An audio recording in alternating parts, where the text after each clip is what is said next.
Hello, welcome to YouTube channel Guru of Social.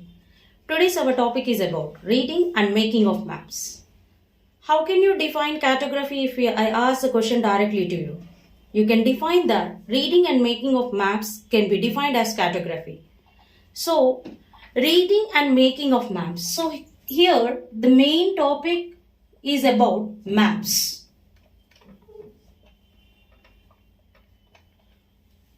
First of all, I want to ask the question, how maps are helpful to us in our daily life? They are helpful to us in various ways. Coming to the first point, like we can know the routes and reach our destination. Second thing, we can know the physical features of the earth. We can know the political factors of the earth.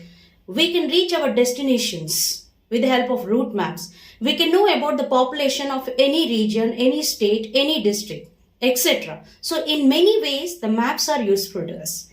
Coming to the point, there is a case study which is asking us to verify and analyze it. Two characters are introduced in this lesson. One is Laila, another is Mallika. Unconditionally, both of them have become friends at one particular place. So, Mallika invited Laila to her house. One fine day, she has given the information how to reach the Mallika's house. Mallika has referred an informative map. But that map was not a complete map. For example, if I show you the picture,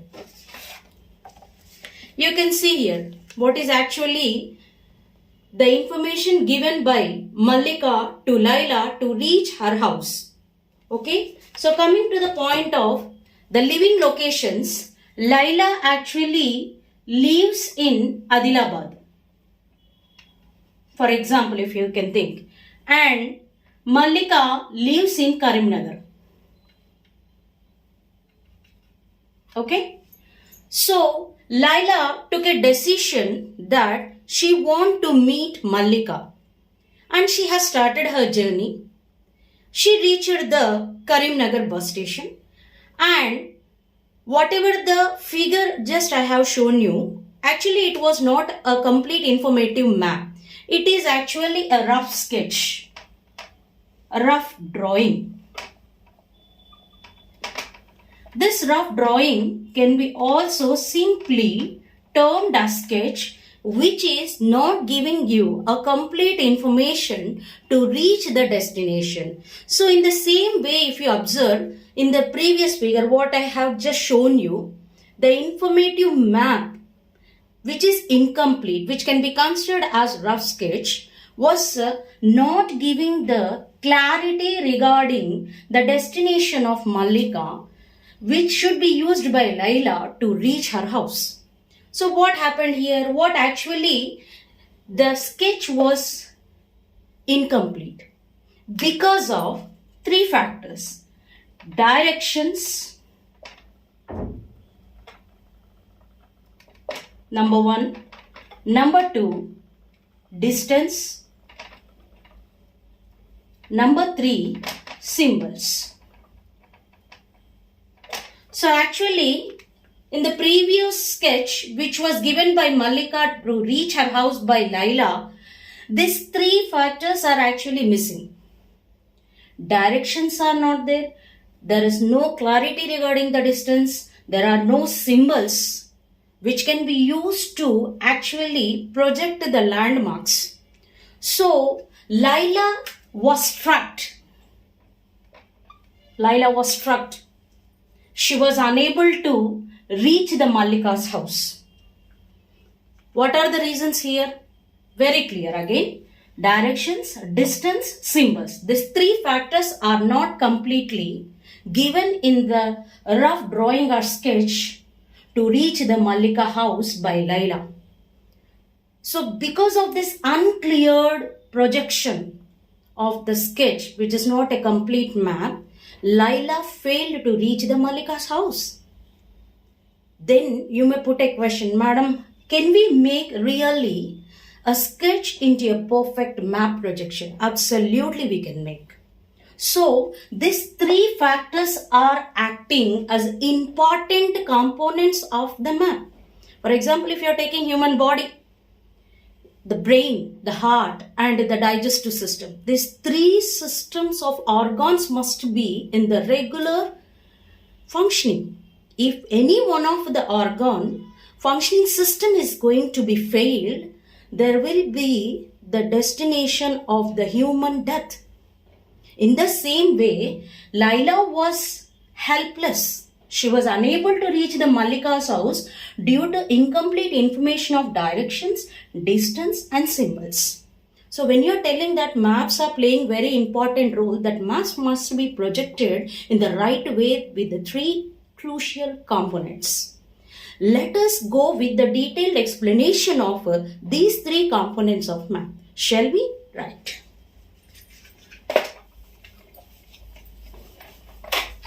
First of all, we shall go with the first factor, directions.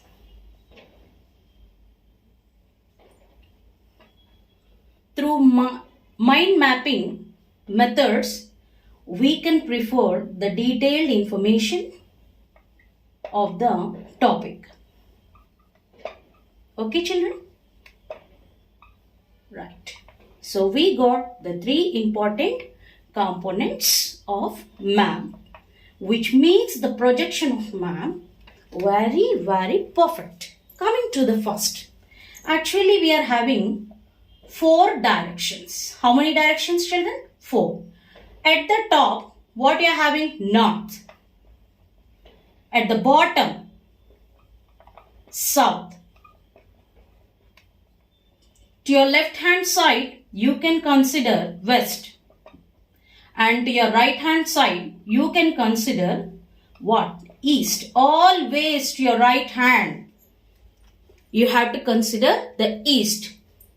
And to your left hand side, it must be west. And to the top, it should be north. And to the bottom, it should be south. So these directions can be even called as cardinal directions. What you can call? Cardinal directions. Very good. Not only these 4, but also you are having subcardinal directions. What are they? What are those subcardinal directions here? Very clearly. Right.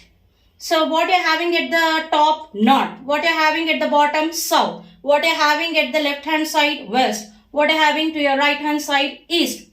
Now, the space, whatever you are actually observing here, between the north and east, the subdirection is going to be considered as northeast. In the same way, if you consider the space between north and west, what was the subcardinal direction here to be considered? Northwest. And in the same way here, southeast. Very good. And here, southwest. So totally, you are very clear about the directions now. We are having 4 directions, which can be also called as cardinal directions.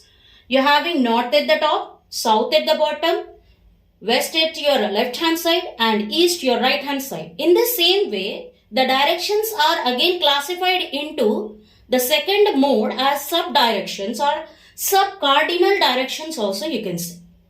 It can be projected in the same way. What is that? You are having northeast, northwest, southwest and southeast. So totally you are having the classification of the directions at the 2 levels. Main directions and subdirections, cardinal directions and subcardinal directions.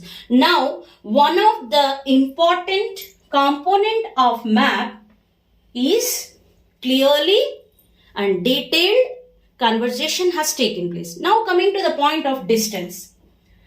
If you are taking the distance between point A and point B is some 5 kilometers. In place of A, you can assume any name of a place, and in point of B, you can assume any name of a place. So, A should be considered as the location from where you are going to start your traveling, and B should be considered as the destination of your point. Now, coming to the point, here the real ground distance, if you observe, how much we have considered and assumed 5 kilometers.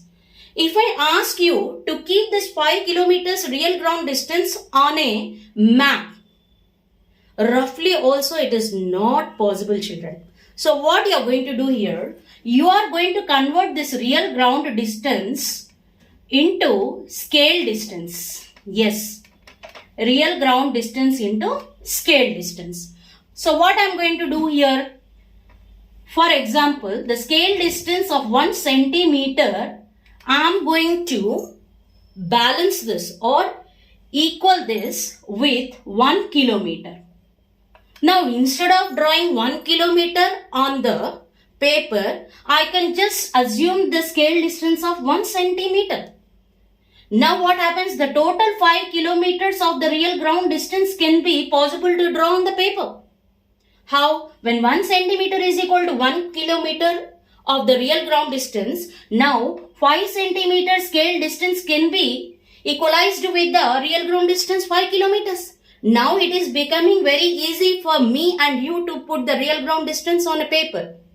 Is it clear? Right. And coming to the, so by this the second component is very clear to us. And the third one is symbols. Symbols are really playing very crucial role in reading the map and making the map. So the people who are making the maps can be called and referred as cartographers. So here really we are thankful to the topic that they are directly giving the definition of the cartography. So reading and making of maps can be defined as cartography. And the people who are going to follow the projection of a map, they are called as cartographers. It may be the person drawing a location of a place. He might be trying to project the political factors of a place, physical factors of the place, population factors of the place, etc. Now, coming to the point of symbols. So, how the symbols? Very, very simple, children. Common symbols. For example, I want to show the forest life of a particular region or a location which is having the dense distribution of the plant life. So what I'm going to do as a cartographer, I will try to project the real pictures in form of symbols with the symbols in such a way, and even if possible to give more clarity, color theme also I can consider here. This is the good quality of a cartographer to be considered. Whenever you are trying to project your map, you have to use the common symbols. It may be not possible to project 100% of the real existence of the physical factors or political factors, but the cartographer has such an efficiency to follow the concept of symbols in the projection of the map.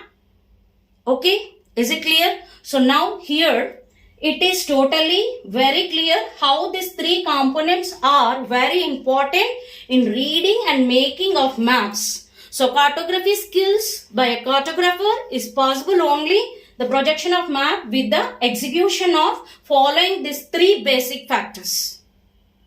Thank you. Please like, share and subscribe my channel.